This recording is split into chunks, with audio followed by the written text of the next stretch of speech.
Assalamualaikum warahmatullahi wabarakatuh. Kami dari kelompok 9. Perkenalkan, saya Irsa. Saya Gintara. Saya Weda. Saya Rizal. Saya Dendi. Kami akan mempresentasikan materi yang berjudul materi ulir, baut, dan mur. Untuk penjelasannya, simak video berikut. Check it out. Di sini saya akan mendefinisikan materi tentang ulir. Apa itu ulir? Definisi ulir adalah sebuah bentuk alur spiral yang mengelilingi permukaan luar atau dalam pada batang baja dengan berbagai ukuran serta sudut kemiringan tertentu. Ulir menjadi bagian penting pada produk fastener atau alat pengikat, misalnya baut, mur, sekrup, dan lain-lain. Karena bentuk spiralnya, ulir dapat menjadi penggerak dari suatu benda serta membantu menghubungkan dua benda dengan cara berputar. Ia menciptakan kestabilan dan kekuatan yang penting untuk berbagai aplikasi teknik, keperluan industri, serta kehidupan sehari-hari. Bagian-bagian pada ulir. Meski tampak sederhana, ulir nyatanya didesain dengan sangat kompleks dan membutuhkan presisi tinggi. Aplikasi ulir yang baik sebagai sistem penghubung atau pengikat tidak bisa berdiri sendiri, sebab akan selalu berkaitan dengan alat lainnya. Contoh seperti mur dengan baut atau sekrup. Bagian-bagian pada ulir adalah yang pertama, diameter mayor. Karena ulir diaplikasikan dengan mekanisme berputar, maka salah satu bagian penting dari sebuah ulir adalah ukuran diameter. Nah, apa itu diameter ulir? Ini diameter ulir merupakan jarak terbesar dari sebuah ulir. Yang kedua, crest. Crest merupakan puncak dari sebuah diameter mayor atau bagian ulir yang paling luar. Diameter mayor dihitung antar crest. Pitch, bentuk ulir yang memiliki variasi diameter menyebabkan adanya bagian yang menonjol pada bagian badan ulir. Jarak antara tonjolan ini disebut dengan pitch. Yang kelima, treat angle. Pitch menghitung jarak antar crest.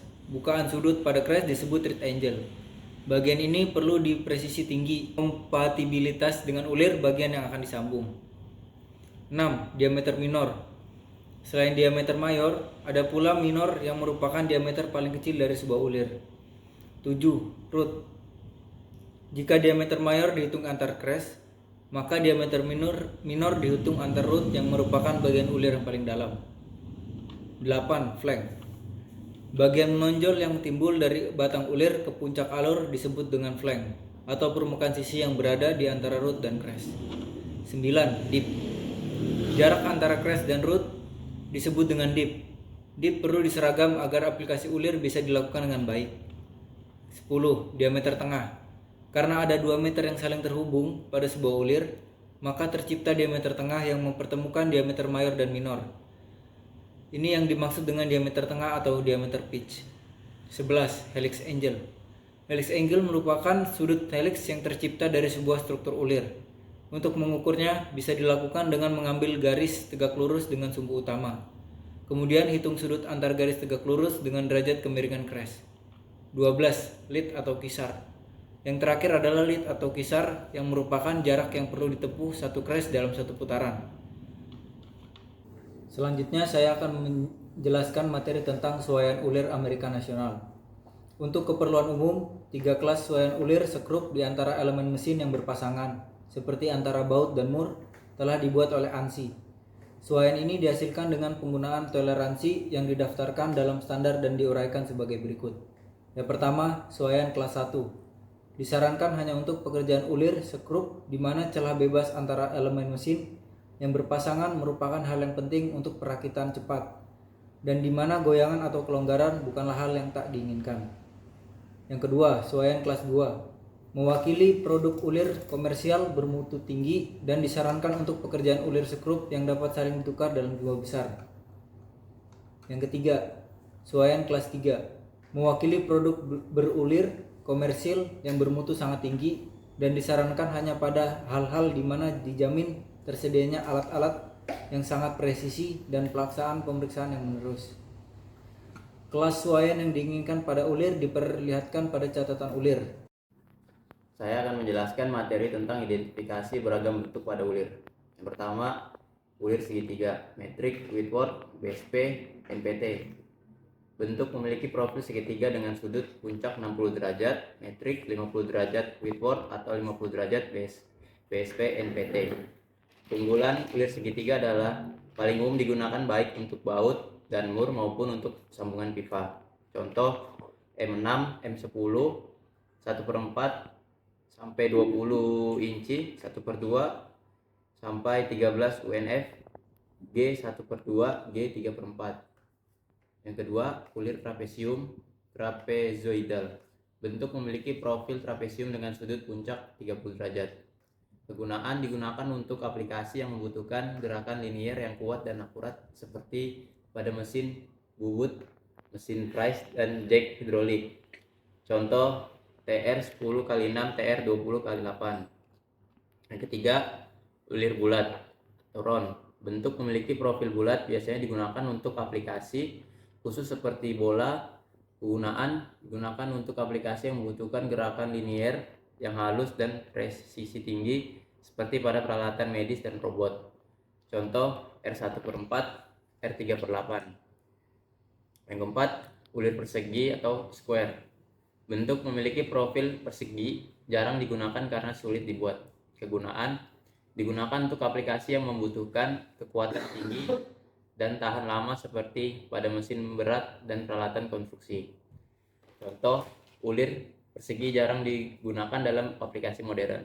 Yang kelima, ulir buttress. Bentuk memiliki profil asimetris dengan satu sisi miring dan sisi lainnya tegak lurus. Kegunaan digunakan untuk aplikasi yang membutuhkan kekuatan tinggi dalam satu arah seperti pada mesin pres dan peralatan konstruksi. Contoh, ulir buttress jarang digunakan dalam aplikasi modern. Yang keenam, ulir acme. Bentuk memiliki profil trapesium dengan sudut puncak 29 derajat. Kegunaan digunakan untuk aplikasi yang membutuhkan gerakan linier yang kuat dan akurat seperti pada mesin bubut, mesin press, dan jack hidrolik. Contoh, ulir acme jarang digunakan dalam aplikasi modern. Yang ketujuh, ulir sawtooth. Bentuk memiliki profil gigi gergaji, digunakan untuk aplikasi khusus seperti ulir pengunci. Kegunaan digunakan untuk aplikasi yang membutuhkan kekuatan tinggi dan tahan lama seperti pada mesin berat dan peralatan konstruksi. Contoh, ulir sawtooth jarang digunakan dalam aplikasi modern. Yang ke-8, ulir roll. Bentuk memiliki profil yang dibentuk dengan proses rolling, digunakan untuk aplikasi khusus seperti ulir pada baut dan mur. Kegunaan digunakan untuk aplikasi yang membutuhkan kekuatan tinggi dan tahan lama seperti pada mesin berat dan peralatan konstruksi. Contoh, ulir roll jarang digunakan dalam aplikasi modern. Yang ke-9, ulir serbaguna atau multi-purpose. Bentuk memiliki profil yang dirancang untuk berbagai aplikasi seperti ulir pada baut dan mur. Kegunaan digunakan untuk aplikasi yang membutuhkan kekuatan tinggi dan tahan lama seperti pada mesin berat dan peralatan konstruksi. Contoh, ulir serbaguna jarang digunakan dalam aplikasi modern. Penting untuk dicatat bahwa bentuk ulir dapat bervariasi tergantung pada standar yang digunakan. Standar yang umum digunakan meliputi ISO International Organization for Standardization, standar internasional untuk ulir metrik. ANSI, American National Standard Institute, standar Amerika untuk ulir inci. DIN, Deutsches Institut for Normung, standar Jerman untuk ulir metrik dan inci. Memahami ulir sangat penting untuk memilih ulir yang tepat untuk aplikasi tertentu. Materi selanjutnya saya akan menjelaskan definisi spesifikasi ulir. Spesifikasi ulir adalah seperangkat parameter dan karakteristik yang digunakan untuk menggambarkan dan mengukur dimensi geometris dari sebuah ulir. Ini termasuk informasi seperti diameter, langkah ulir, bentuk ulir, dan toleransi. Berikut adalah definisi lebih rinci untuk beberapa komponen dari spesifikasi ulir. 1. Bentuk ulir skrup. Beragam bentuk ulir digunakan untuk mengikat elemen mesin, untuk menyetel elemen mesin dengan acuan satu sama yang lain, atau memindahkan daya. Ulir tajam V 60 derajat pada awalnya disebut ulir United States Standard atau ulir Sailors. Untuk keperluan penyetelan tertentu, ulir tajam V bermanfaat dengan gesekan yang meningkatkan yang diakibatkan muka ulir penuh. Ulir ini juga digunakan untuk kerja pipa kuningan. Ulir American National dengan akar dan puncak yang diratakan merupakan ulir yang lebih kuat. Bentuk menggantikan ulir tajam V untuk penggunaan umum. Ulir Unifield merupakan ulir standar yang disetujui oleh Amerika Serikat, Kanada, dan Inggris pada 1948 dan menggantikan bentuk American National.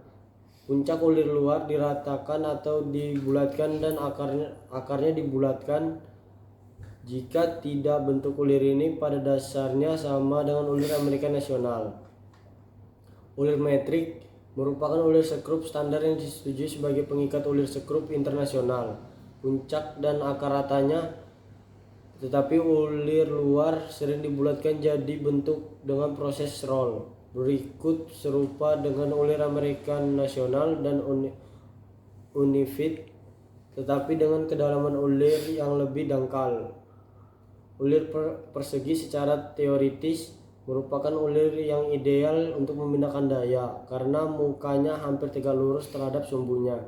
Tetapi akibat kesulitan dalam memotong ulir bentuk ini dengan cetakan dan karena kelemahan bawaannya, seperti kenyataan bahwa mur belah tidak akan mudah terputus, ulir persegi telah digantikan sebegitu jauh oleh ulir acme. Ulir persegi belum distandarisasi. Ulir acme merupakan modifikasi ulir persegi yang sudah banyak menggantikan ulir persegi ini. Ulir acme lebih kuat daripada ulir persegi, lebih mudah dipotong, dan memiliki keunggulan dalam hal mudah terputus dari mur belah, seperti pada ulir poros antar mesin bubut. Ulir cacing standar tidak ditunjukkan serupa dengan ulir acme, tetapi ulir cacing ini lebih dalam. Ulir cacing digunakan pada poros yang memindahkan daya ke roda cacing. Ulir bulat didesain untuk memindahkan daya dalam satu arah saja dan digunakan pada meriam besar, dongkrak, dan mekanisme lain yang memiliki kebutuhan kekuatan tinggi yang serupa. Yang kedua, jarak bagi ulir. Jarak bagi sembarang bentuk ulir merupakan jarak sejajar terhadap sumbu antara titik yang bersesuaian pada ulir yang bersebelahan. Untuk ulir metrik, jarak ini ditentukan dalam milimeter. Jarak bagi untuk ulir metrik yang dicakupkan dengan diameter mayor dalam penandaan ulir. Menentukan ulirnya, misalnya M10 kali 1,5. Yang ketiga, ulir kanan dan ulir kiri. Ulir kanan merupakan ulir yang maju ke dalam mur apabila diputar searah dengan jarum jam, dan ulir kiri merupakan ulir yang maju ke arah mur apabila diputar berlawan arah gerak jarum jam. Ulir selalu dianggap sebagai ulir kanan RH, kecuali ditentukan lain. Ulir kiri selalu dilabeli dengan LH. Pada gambar dilihat gambar 13.19a. Yang ketiga, ulir tunggal dan ulir majemuk. Ulir tunggal seperti yang disiratkan namanya tersusun dari satu punggung dan jarak jalannya sama dengan jarak baginya. Ulir jamak tersusun dari dua atau lebih punggung yang membentang sejajar seperti yang ditunjukkan pada gambar 13.5a hingga 13.5c. Garis kemiringan merupakan hipotenusa segitiga siku yang sisi pendeknya sama dengan 0,5p untuk ulir tunggal, P untuk ulir ganda 1,5p, 1,5p untuk ulir triple, dan seterusnya. Ini berlaku untuk semua bentuk ulir. Pada ulir ganda jarak jalannya 2 kali jarak bagi. Pada ulir triple jarak jalannya 3 kali jarak bagi, dan seterusnya. Pada gambar ulir tunggal atau ulir triple, akarnya berlawanan dengan puncaknya. Dalam hal ulir ganda atau ulir quadruple, akar digambar berlawanan dengan akar. Dengan demikian, pada satu kali putaran ulir ganda maju 2 kali lebih dari jarak maju ulir tunggal, dan ulir triple maju 3 kali lebih jauh. Selanjutnya saya akan memberikan identifikasi beragam pengikat atau fastener. Pengikat atau fastener adalah komponen-komponen yang digunakan untuk mengikat dua atau lebih komponen mesin atau struktur bersama-sama. Mereka sangat penting dalam berbagai aplikasi, mulai dari konstruksi, bangunan, hingga permesinan. Berikut adalah beberapa jenis pengikat yang umum digunakan. 1. Baut. Baut adalah pengikat berbentuk batang dengan ulir di sepanjang panjangnya. Mereka digunakan dengan mur atau pencengkeraman untuk mengikat dua atau lebih komponen bersama-sama. 2. Mur. Mirip dengan baut, mur adalah pengikat yang berbentuk cincin atau dudukan yang memiliki ulir di dalamnya. Mereka digunakan bersama-sama dengan baut untuk membentuk ikatan yang kuat. 3. Sekrup. Sekrup adalah pengikat yang lebih pendek daripada baut. Seringkali digunakan untuk mengikat komponen pada permukaan yang terbatas. 4. Paku. Paku adalah pengikat yang digunakan dengan cara dipukul atau ditempelkan ke permukaan untuk memperkuat ikatan. 5. Paku bengkok. Seperti namanya, paku ini memiliki ujung yang ditekuk, digunakan untuk meningkatkan keamanan pengikatan. 6. Paku rivet. Paku rivet adalah pengikat permanen yang digunakan untuk mengikat dua atau lebih komponen dengan cara menekuk ujungnya setelah dimasukkan ke lubang yang sesuai. 7. Paku penjepit. Ini adalah pengikat yang terbuat dari kawat berbentuk cincin atau segitiga yang digunakan untuk mengikat dan mengencangkan komponen. 8. Penjepit. Penjepit adalah pengikat yang digunakan untuk mengikat dan menahan dua atau lebih komponen bersama-sama. Seringkali digunakan di samping baut atau mur. 9. Paku U. Paku U adalah pengikat berbentuk seperti huruf U yang digunakan untuk mengikat kabel, pipa, atau barang-barang lainnya ke permukaan. 10. Baut tap. Baut tap adalah jenis baut khusus yang memiliki ulir yang dirancang untuk mengebor sendiri ke dalam material tanpa memerlukan lubang sebelumnya. 11. Kawat pengikat. Kawat pengikat adalah kawat logam yang digunakan untuk mengikat komponen bersama-sama dengan cara memutar atau membungkusnya. Itulah beberapa contoh pengikat yang umum digunakan. Pemilihan pengikat yang tepat sangat penting untuk memastikan kekuatan, keamanan, dan kecocokan dalam aplikasi tertentu. Berikutnya saya akan menjelaskan tentang beragam jenis kepala baut.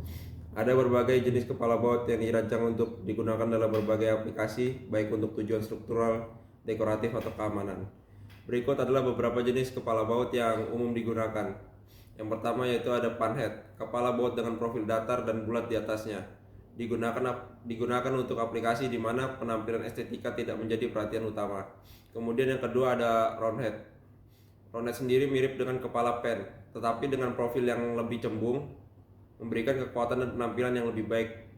Digunakan di mana penampilan lebih penting. Kemudian yang ketiga ada flathead, kepala baut yang datar dengan bagian bawah yang memiliki sudut.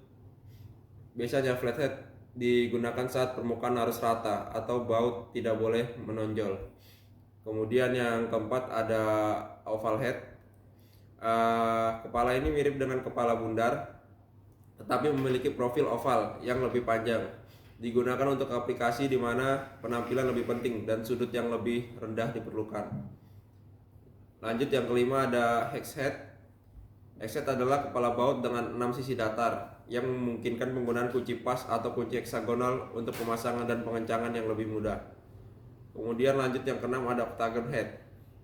Kepala baut dengan 8 sisi datar memberikan penampilan yang unik dan keamanan tambahan karena sulit untuk diputar dengan alat yang salah. Lanjut yang ketujuh ada cheese head. Cheese head sendiri adalah kepala baut dengan profil yang cembung di atasnya, mirip dengan kepala bundar tapi dengan bentuk yang lebih melengkung.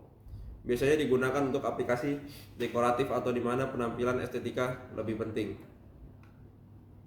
Lanjut yang ke-8 ada countersunk head, kepala baut dengan profil cembung dan miring di atasnya, dirancang untuk tenggelam ke dalam permukaan bahan. Biasanya digunakan untuk memberikan penampilan yang halus dan mengurangi risiko cedera. Kemudian yang ke-9 ada kepala bor, kepala khusus dengan desain yang dirancang untuk mengebor sendiri ke dalam material tanpa memerlukan lubang sebelumnya. Biasanya digunakan untuk memasang baut di permukaan yang keras atau tidak beraturan. Kemudian yang ke-10 ada truss head. Kepala baut jenis ini memiliki tampilan yang datar dan lebih lebar di bagian atasnya. Biasanya memberikan kekuatan tambahan dan memungkinkan penjepitan yang lebih baik pada permukaan. Lanjut yang ke-11 itu ada bolt head, kepala khusus dengan cincin terpasang di atasnya. Biasanya digunakan untuk menggantung beban atau memasang kabel. Berikut ini itulah beberapa jenis kepala baut yang umum digunakan. Pemilihan kepala baut yang tepat tergantung pada kebutuhan spesifik aplikasi, termasuk kekuatan, penampilan, dan fungsionalitas. Dari berbagai jenis kepala baut yang telah dijelaskan tadi, dapat disimpulkan bahwa pemilihan kepala baut sangatlah penting untuk memenuhi kebutuhan spesifik aplikasi. Berbagai jenis kepala baut memiliki karakteristik yang berbeda, termasuk penampilan estetika, kekuatan, kemudahan, dan kecocokan dengan permukaan bahan yang berbeda. Kepala baut dengan profil datar seperti panhead, roundhead, atau oval head sering digunakan di mana penampilan estetika tidak menjadi perhatian utama. Sementara kepala baut dengan profil yang lebih cembung seperti kepala kerucut atau kepala bulat kecil cocok untuk aplikasi di mana penampilan lebih penting.